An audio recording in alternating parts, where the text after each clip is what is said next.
Good morning, children. I'm Jude Lennon and I am an author and I'm also a storyteller with Little Lamb Tales. So this is Lammy and this is Flossie. I'm delighted to be with you this morning as part of the Liverpool Year of Writing and also Library Lovers Month. So it's delightful to be with you this morning. What I'm going to do, I'm going to read you one of the books that I've written and then I'm going to tell you a story. Okay, so the book that I'm going to read first is The Dragon of Allerton Oak, and it's by me, and the illustrations are by Chris Roddenhurst. Okay, and I wrote this story after I went for a walk in my local park, Calderstones Park, and I saw the Allerton Oak and it gave me an idea for a story. So here we go. The Dragon of Allerton Oak. Long ago there was a mighty tree. It had stood for hundreds of years and was used as a meeting place by all of the animals. Here they would meet with the wisest creature of all, Luna, the owl. Luna lived in a tree by the ancient stones. The stones had been there even longer than the oak tree. Every week she left her tree circle 3 times around the stones and then flew to the ancient oak to listen to the animals' questions and worries. One day, a terrifying roaring sound filled the air. Rah! Can you do that, children? Rah! Looking up, rabbit, hedgehog and squirrel saw something that filled them with dread. A dragon. A huge, red, fire-breathing dragon heading straight for their tree. With a fearsome roar, let's hear you, children. Rah! The dragon flapped its huge wings and came to land with a thud next to the tree. This looks like the perfect place for my new lair, said the dragon, looking at the tree with satisfaction. The animals gasped in horror. The oak was for everyone to share. Squirrel looked at the scary dragon and gulped. Taking a deep breath, he stepped forward and cleared his throat. Excuse me, Mr. Dragon, welcome to our woods. Are you hoping to stay here? We can show you some lovely places that would be perfect for your lair. I found the perfect place, said the dragon. I'm going to make my lair right here in this mighty oak tree. The thing is, said Hedgehog timidly, this tree is used by everyone, but I'm sure we can help you to find one that's just as good. The dragon's now quite cross. Can you roar no with me? No! Roared the dragon. My lair is going to be in this very tree. And with a gush of flames, the dragon flew up the topmost branches and started to make a nest for himself. The animals scampered away as quickly as they could. Can you do that? They were very worried and decided that the best thing they could do was to speak to Luna, the owl. Making their way to the ancient stone, Squirrel ran up Luna's tree and knocked on the door. Please come quickly, he said. An enormous dragon is making his lair in the oak tree and he won't share it with anyone. We'll see about that, said Luna. Fluffing her feathers, can you fluff up your feathers? She swooped down, let's see those wings, and flew to the top of the oak to speak to the dragon. You are very welcome to share our oak tree, but you will need to find somewhere else to make your lair, said Luna firmly. I've already said my lair is going to be here. This oak is no longer for everyone. It belongs to me, snarled the stubborn dragon. Smoke was starting to pour from his nostrils. Impossible, said Luna. If you say you are sorry to the animals and leave the oak, you are more than welcome to share the rest of the woods with us. Well, I won't be leaving. I like this tree and I'm staying. Take yourself off before I decide that roasted owl is on the menu for my dinner. I'll give you until tomorrow to change your mind, said Luna calmly. And with that she took to the air once more and flew back to her tree. The next day arrived and the animals gathered around the bottom of the oak tree as Luna flew in to speak to the dragon. Have you changed your mind? She asked. My mind's made up. I'm not going anywhere, roared the dragon. By now smoke was pouring thickly from his nostrils and the animals could feel the heat rising. "You've left me no choice," said Luna, and spreading her wings, she took to the skies above the tree. As the dragon took a deep breath, ready to attack Luna, something very odd happened. Luna flew around and around the top of the tree, and as she did, a cloud full of many colours covered the tree.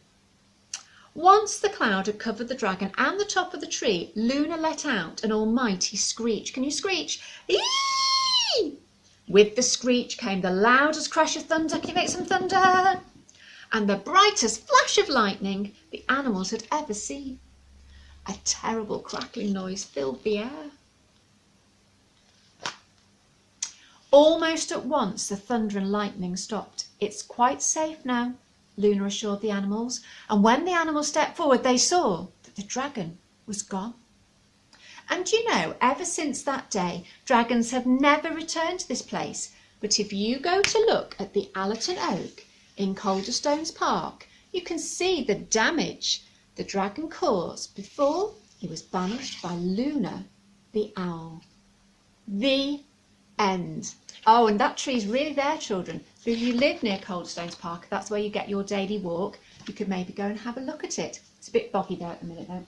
Right then, thank you so much for listening to my story, The Dragon of Allerton Oak. And now I'm going to tell you a story, and I think you might know this story already. So if your grown-ups are there with you, they can join in as well. It goes like this.